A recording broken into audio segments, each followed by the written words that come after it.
Welcome to all. Myself, Dr. Somnath Chatterjee.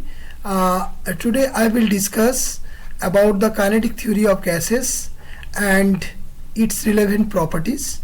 So here, this is a brief informations regarding myself. I think you can reach to me. Okay, here. Now, what is the evidence for atoms? So how we can say the atoms are there?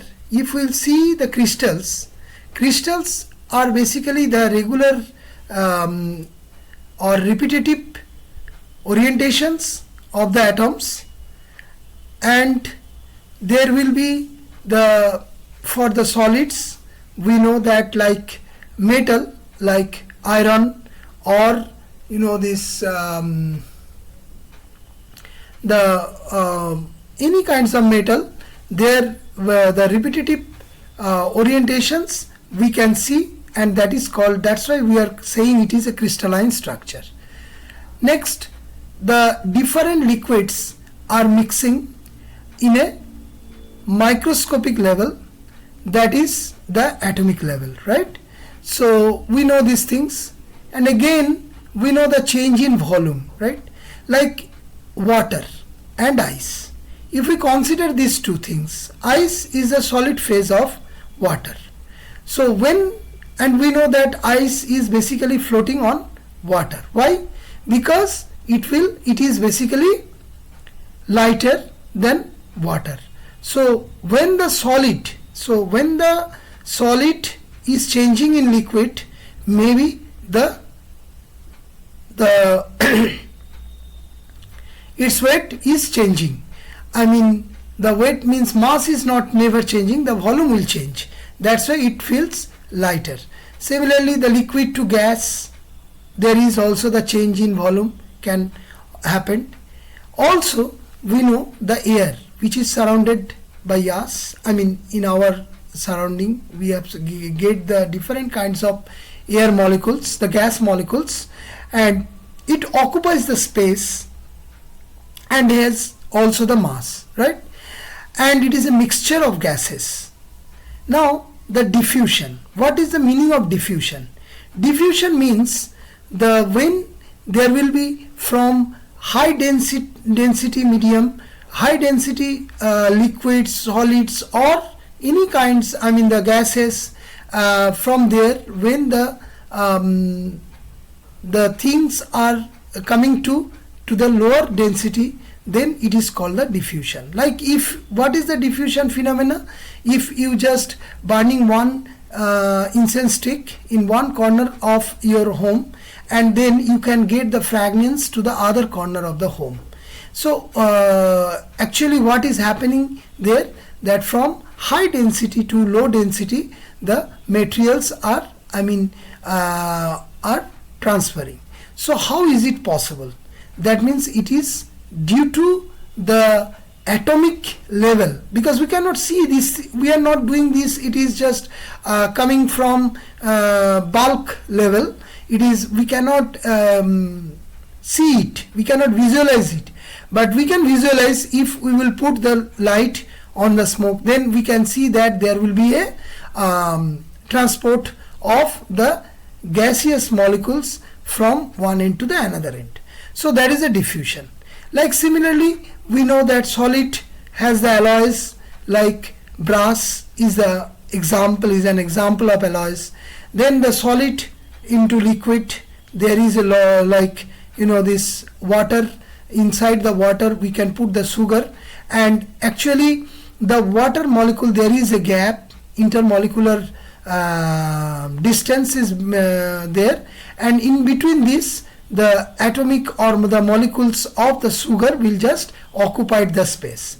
That's why it will be totally soluble in water. So that is the example of solid into liquid.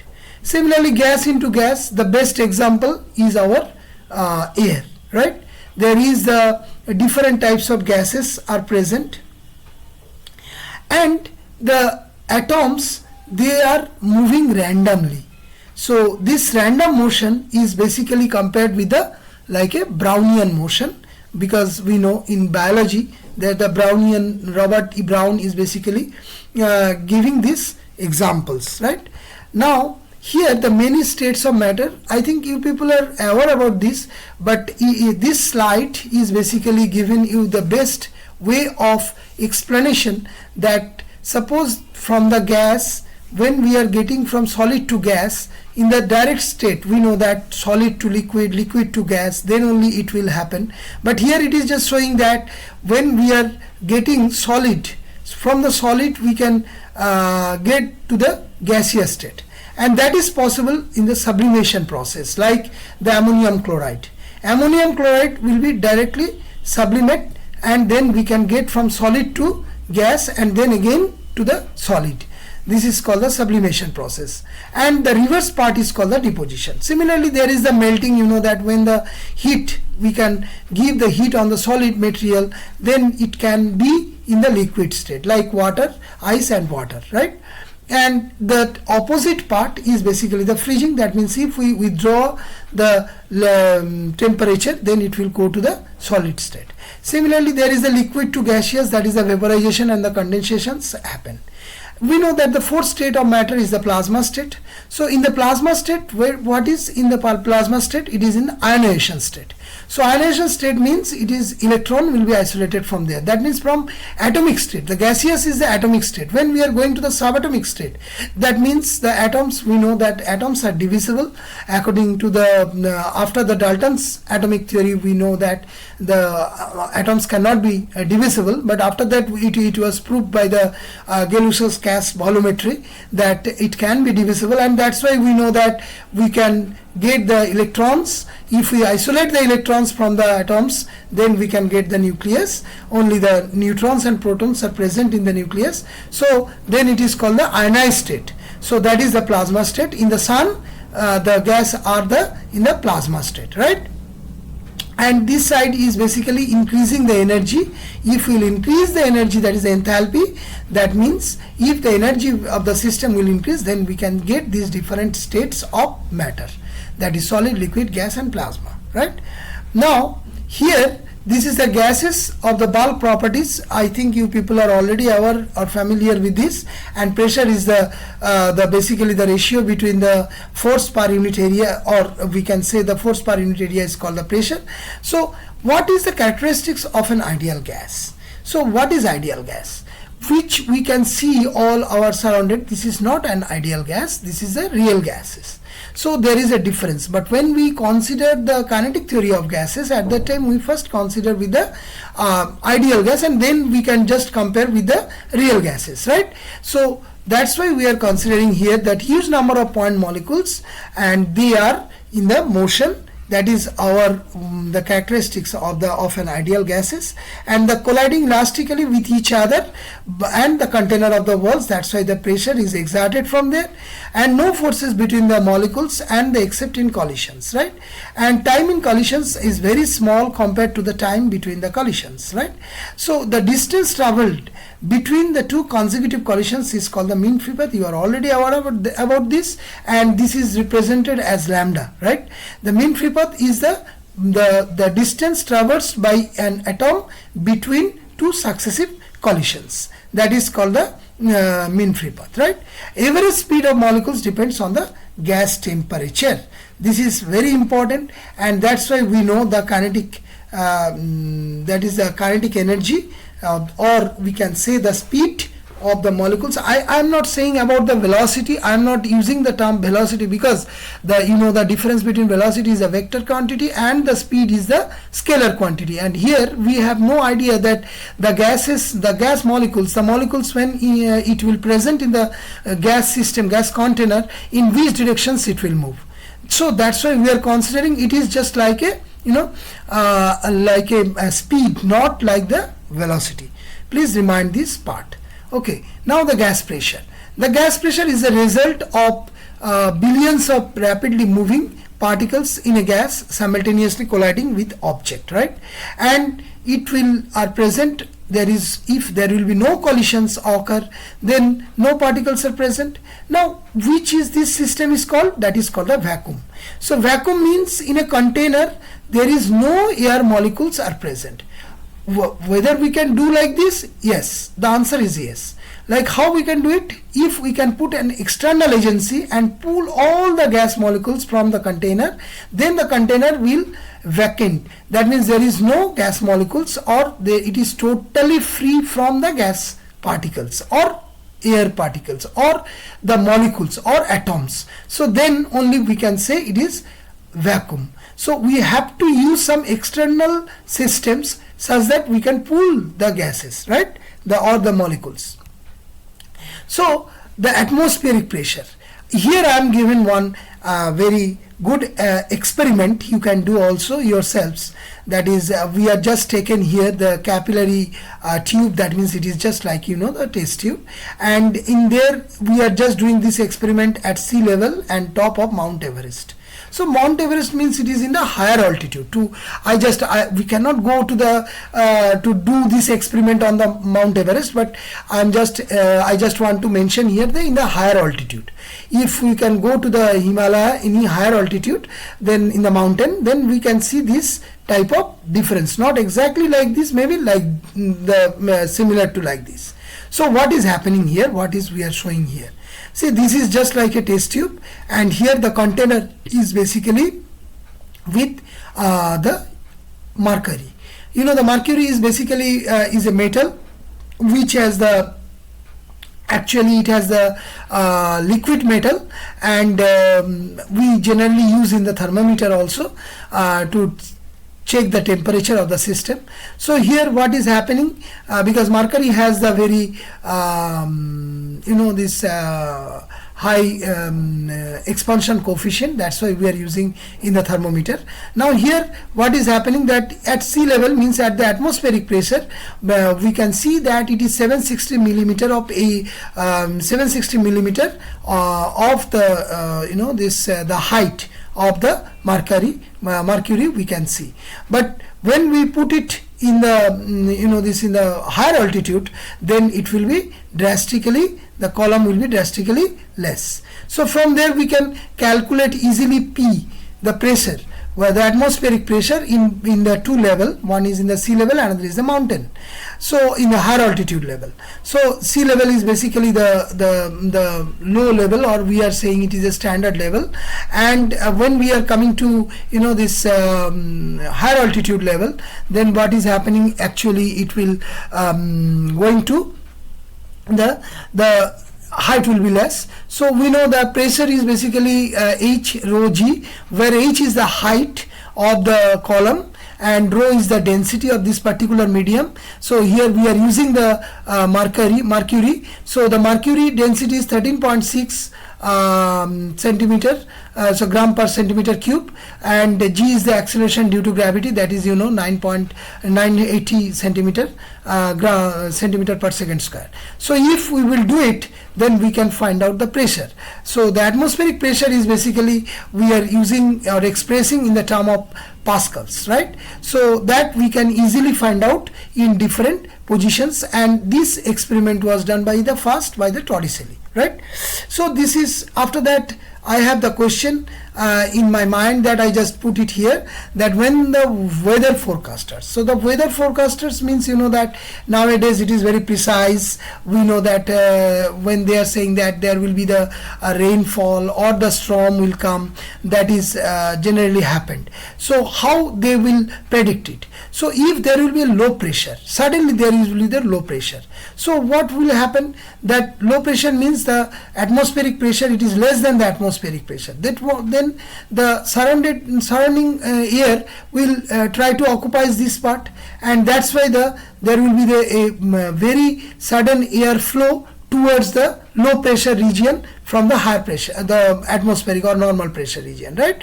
So what will happen here, at that time the column of mercury in a barometer is basically, barometer means the previous experiment which I showed it, this is called the barometric system. This is called the barometric system to find out the, this is the barometric system to find out the atmospheric pressure. So here when we did these things, the column of mercury suddenly goes down because of the low pressure, and from there we can predict that okay, there will be the storm will come. So we will alert to the people that you should not go somewhere, you better to stay inside the home, because if it will be the intensity will be very high, then we will get this caution from the weather forecaster, right? So this is actually we will understood from there. Now I am coming to the mole volume relationship. What is the mole volume relationship? And for this I am just going to discuss about the Avogadro's hypothesis. So what is Avogadro's hypothesis? So Amadeo Avogadro is given a hypothesis. What is the meaning by the hypothesis? Hypothesis is basically the bridge, making the bridge between the theory and the law, right? So here the Dalton's atomic theory, which is saying that atoms cannot be divisible, but after that we have seen that the atoms can be divisible. So this is the theory, and theory sometimes it can be proved as wrong. So Dalton's atomic theory also proved as wrong, and the Gay-Lussac's, but based on this Dalton's atomic theory, there is with the Gay-Lussac's gas volumetry, and when the Gay-Lussac's gas volumetry law came, then we want to make, the Amadeo Avogadro wanted to make a bridge between these two, and then he came to this hypothesis, that is the mole volume relationship.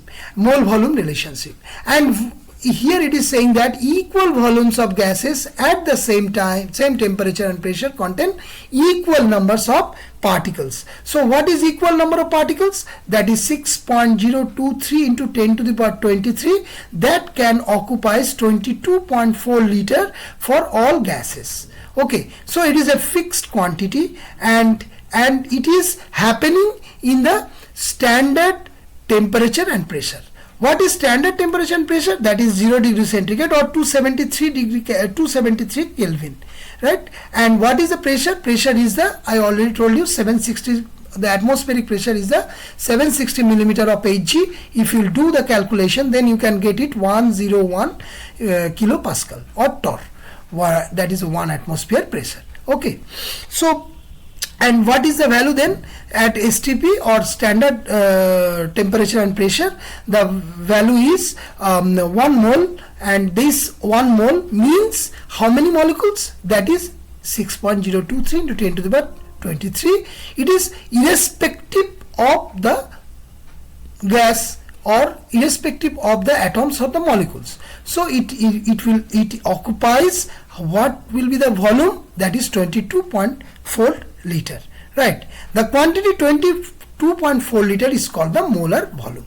So now you can understand that molar volume is basically based on the Avogadro's hypothesis, that is molar volume for all gases, or it is just like the molar volume of all gases, it is 22.4 liter, and how many molecules will be occupied there? That is 6.023 into 10 to the power 23, right? So now you can understand that what is the molar volume means. Now here I am showing a small experiment. Here you can see that there is the gas molecules. These gas molecules are randomly in motion, and when I am just magnifying this part such that you can see the collisions better way, and what you have observed that they will collide here, and after that they are randomly distributed, means their motion is in different directions. Somewhere they are just strike on the wall of the surface, or they are just moving in the different directions, and again there will be another collisions, right? Like this way we can consider. So now we are coming to the kinetic theory of gases. So here the triatomic molecules, we know that there is a lots of kinds of the molecules. When the atoms are constitutes and make the molecules, they may be in the monoatomic, means only one atom can make one molecule, and again there will be the two molecules can make one molecule, two atoms can make one molecule, then it is called the diatomic molecule, like bromine, hydrogen, like this, right? So triatomic is also there. So like this way it will be, we can see, right? Now we are coming to the kinetic molecular theory. What is the kinetic molecular theory? There is a postulates of the kinetic molecular theory that we will discuss here one by one. First postulates we are considering here: the gases consist of tiny particles. What is the tiny particles? That is the atoms or molecules. And after that we are considering that their mass is negligible or zero. Why? Because they are always colliding in each other, and that's why the individual particles is very negligible, right? Their mass is very negligible. Next, the particles are in constant in random motion, okay, colliding with the walls of the container, and these collisions with the walls cause the pressure exerted by the gas, right? And the particles are assumed not to attract or repel to each other. So that means the molecules, they will not repel, there will be no repulsion or the attraction, okay? So that's why they are in the random in motion, and when they are random in motion, then they will collide to each other. So there is, if we are considering that they will attract to each other, then there is a question of coagulation or the clamping, right? But in real case we have not seen this type of things happen, right? And then the average kinetic energy, it is directly proportional to the temperature of the gas, right? Now here I am just giving here that the five postulates which I am just considering in the previous slides, and how we can how we can give the evidence of the same. The first one is the tiny molecules in mostly empty space. Most of the part of the container is the empty space, and that's why you can, I told already that 20 molecules it can occupies in a standard, certain volume of the gases. Again, there is 20,000 molecules can occupy these spaces, 200 molecules can occupy the spaces, also 20 billionth of molecules can occupy the spaces, the particular space. So what will be the difference there? Only the compression. Compression means what? That means intermolecular distance will be less. Next, there are no attractive forces between the molecules, so gases do not clump. I already discussed in the previous slides.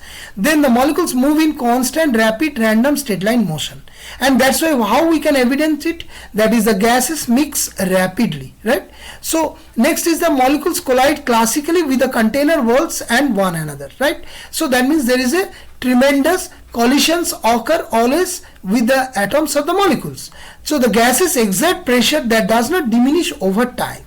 So that means it is continuously, there will be a continuation of the process. That means they will collide to each other. That's why we are getting some pressure exertion from the wall of the container, right? And the last one is the average kinetic energy is basically proportional to the temperature, right? How we can know it? That is basically the evident by the Charles law. I think you people are already familiar with the Boyle's law and Charles law, and based on this we are just knowing that P varies 1 by V, that is the Boyle's law, and V varies T is the Charles law, right? So T is basically the temperature and in Kelvin, and V is the volume, and P is the pressure of this particular the gas systems, right? Now here the kinetic molecular theory, what is the explains why gas behaves as they do. So here it deals the ideal, yes, we are considering the ideal gas particles, and they are so small that is assumed to zero volume. So again I am just showing you this, and this is very important that you should think when they will collide to each other, or they are moving inside the container in the gaseous system, inside the system they will always move in a straight line. So don't be confused yourself that they can move in a curved path or trajectory, not like that. They will always be in straight line, right?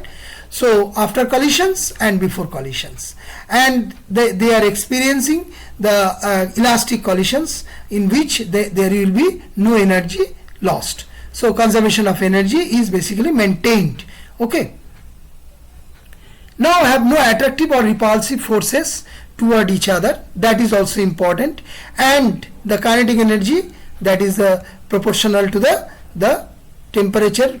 When the temperature will increase, the kinetic energy will also increase. So these are the kinetic molecular theory. Here I am just giving very one examples that what is the elastic and inelastic collisions. You can see they are after the collisions, they will just again revert in in any directions. They can move in the 360-degree directions.